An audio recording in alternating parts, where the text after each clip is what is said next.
तुम खुद देखो 40 वर्ष तक मनुष्य अपनी जिंदगी को सही जीता है। कितने साल? जम के बोलो जरा। 40 साल तक मनुष्य अपने जीवन को सही जीता है। खूब खाता, आराम से पचता, खूब डेंटिंग पेंटिंग सब चकाचक, कपड़े मपड़े सब जोरदार, रकम मकम सब पहने, खूब अच्छा लगे, क्योंकि 40 वर्ष की जिंदगी तुम्हारी है तो 40 साल तक मनुष्य अपने जीवन को सही जीता है। 40 के बाद किसकी लगी थी? जम के बोलो। गधे की। तो 40 से 60 तक मनुष्य गधे जैसा बोझा ढोता है। बच्चों को बड़ा करना है, शादी करना है, मायरा भरना है, परिवार को पालना है, तो बोझा ढो रहा है। जैसे गधा बोझा नहीं ढोता, ऐसे 60 तक बोझा ढोया। 60 के बाद उम्र किसकी लगी? कुत्ता की।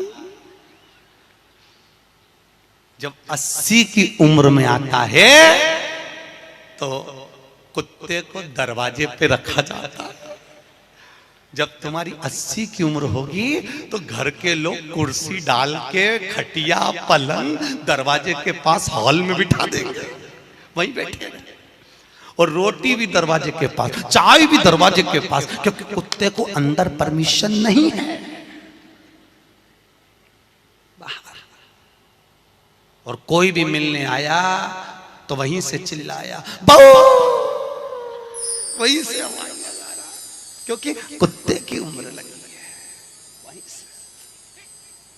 वहीं से अब कुत्ते के बाद में 80 के बाद 80 से 100 उल्लू की। डॉक्टर साहब क्या गई? डॉक्टर साहब मुझे रात में नींद नहीं आती। डॉक्टर साहब ने टेबलेट दे दी, नींद की गोली दे दी, डॉक्टर साहब ने इंजेक्शन लगा दिया। कितने भी अच्छे अच्छे डॉक्टर को दिखा लेना, पर 80 से 100 साल की जब उम्र होगी, डॉक्टर को क्या मालूम कि किसकी लग गई। शिव महापुराण कहती है 80 से 100 में कितनी भी दवाई खाओ, कितने भी इंजेक्शन लगवाओ, पर रात्रि को नींद नहीं आएगी।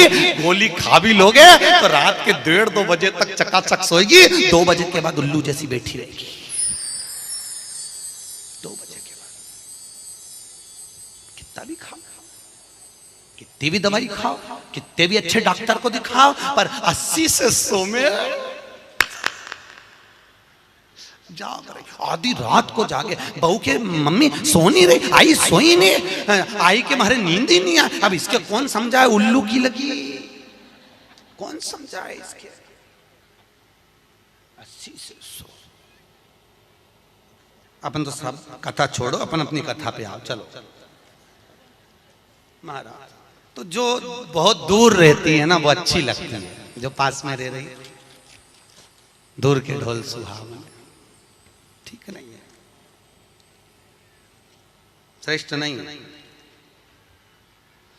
भागवत ज्ञान गंगा यज्ञ समिति वालों, काय श्रेणी की कथा 10-15 मिनट ज्यादा हो जाए तो कोई दिक्कत तो ना है?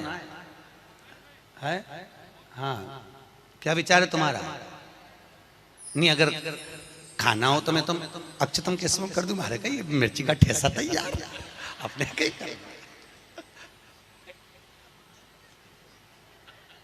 आमठी न चावल, आज तो खूब चक निपटा।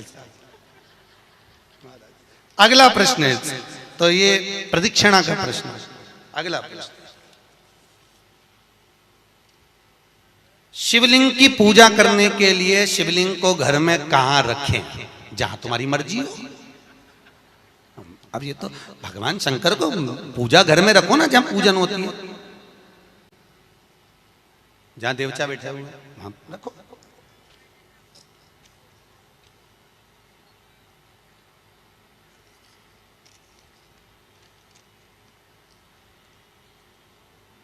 पीपल के पेड़ को सोमवती अमावस्या के दिन 108 फेरी क्यों लगाई जाती है? वाह, बहुत बढ़िया। हमने तो नहीं की लगाओ, अब तुम्हारा मन है 108 लगाने का। याद रखना, पीपल के वृक्ष की परिक्रमा करने से वैभव बढ़ता है, आंवले के वृक्ष की परिक्रमा करने से लक्ष्मी बढ़ती है। याद रखिए, तुलसी की परिक्रमा करने से सौभाग्य बढ़ता है।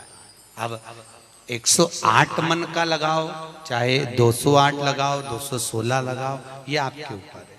यहाँ आपका भाव होना चाहिए कि हम भगवान को कैसे रिझाएं। कैसे रिचार्ज? ये आपका भाव है। उसका फल क्या है? तो उसका फल वैभव प्राप्ति का है, धन प्राप्ति का, यश प्राप्ति का। आप जितनी लगा,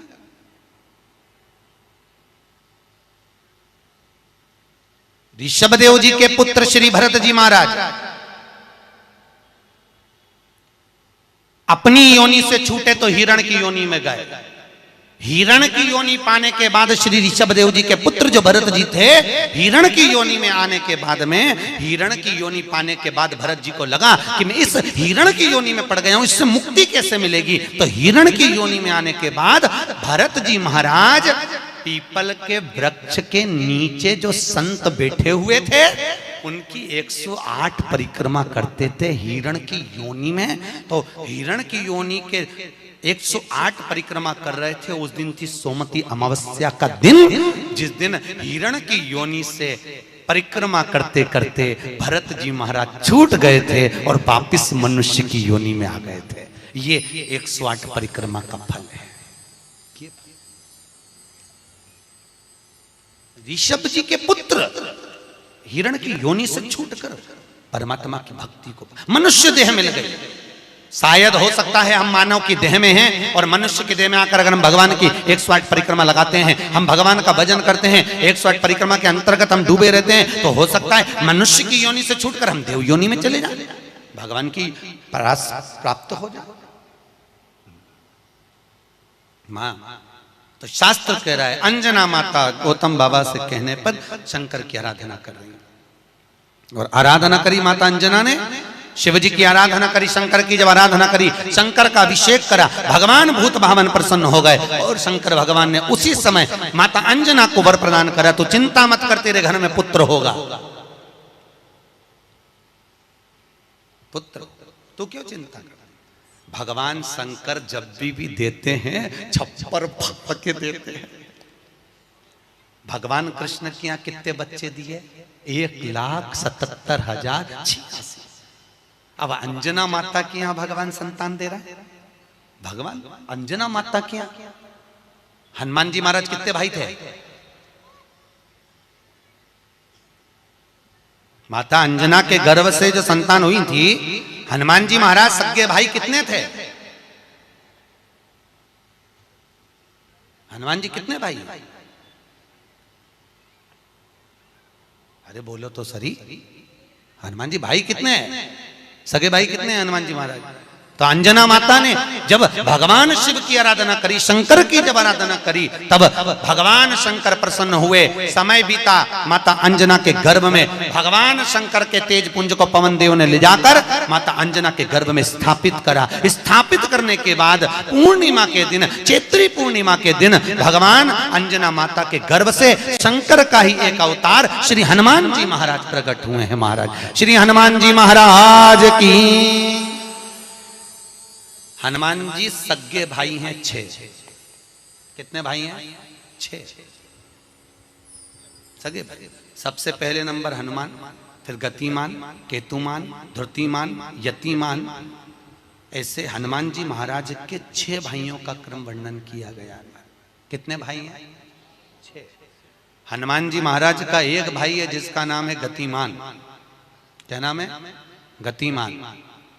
और जिसके यहाँ पर फैक्ट्री हो, किसी भी तरह की फैक्ट्री हो, चाहे वो नट बोल्ट की हो, पानी की हो, किसी भी तरह की फैक्ट्री हो, अगर फैक्ट्री में जरा सी भी तकलीफ आती है तो हनुमान जी महाराज के उल्टा पांव, लेफ्ट पांव के नीचे का सिंदूर लाकर गतिमान का नाम लेकर अगर फैक्ट्री पर स्वस्तिक बना दिया जाता है तो वो फैक्ट्री धड़ाके से चलना चालू हो जाती है, कभी खराब नहीं होती, कभी परेशान नहीं करती। महाराज गतिमान हनुमान जी के 3रे नंबर का भाई, गतिमान का नाम।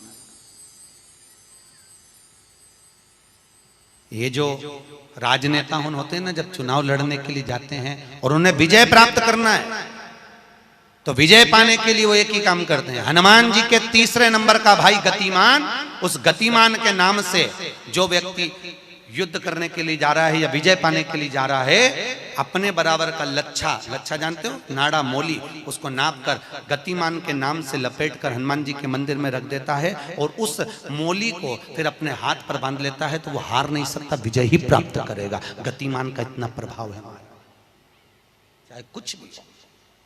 गतिमान गतिमान है, वो नीचे नहीं गिरने, उसकी प्रखरता गतिमान। श्री हनुमान जी महाराज का प्रागट्य हुआ, अंजना माता के गर्भ से श्री हनुमान जी महाराज प्रकट हुए। पवन तनय संकट हरन मंगल मूर्त रूप, राम लखन सीता सहित हृदय बसौ सुर भूप। श्री हनुमान जी महाराज प्रकट हुए, देवताओं ने पुष्पों की वृष्टि करी, गंधर्व गान करे, अप्सरा नृत्य करी, चारों तरफ सुख समाहित हुआ। श्री हनुमान जी महाराज की, हनुमान जी महाराज प्रकट हुए, प्रबल। रावण को मारने में सबसे ज्यादा सहयोग किसने करा था? अरे जम के तो बोलो, हनुमान जी।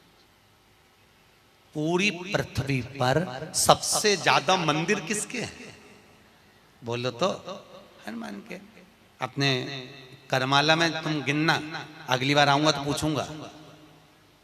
अगर अगली बार भागवत ज्ञान गंगा यज्ञ समिति ने मान लो बुलाया, तो पूछूंगा आपसे आके कि करमाला में कितने हनुमान जी के मंदिर हैं और राम जी के मंदिर कितने हैं। राम जी के मंदिर अगर 5 होंगे तो हनुमान जी के मंदिर 20 होंगे। हर जगह पर हनुमान मिल जाएंगे, हर जगह, कहीं पीपल के नीचे, कहीं कहीं बैठे हुए, कहीं कहीं बैठे, हनुमान ही हनुमान, ढेर सारे हनुमान। हनुमान, आखिर हनुमान जी के मंदिर ज्यादा, राम जी के मंदिर कम क्यों? नहीं तो राम के मंदिर ज्यादा होना चाहिए, हनुमान के मंदिर कम होना चाहिए, पर हनुमान के मंदिर ज्यादा इसलिए हुए क्योंकि हनुमान जी ने राम जी की इतनी सेवा करी, इतनी सेवा करी कि भारत की भूमि पर सेवा पुजा गई, इसलिए हनुमान जी के मंदिर ही मंदिर बन गए। मंदिर तुम्हारे भी बन सकते हैं अगर तुम सही से माता पिता की सेवा करो तो। मंदिर बनने में देरी नहीं।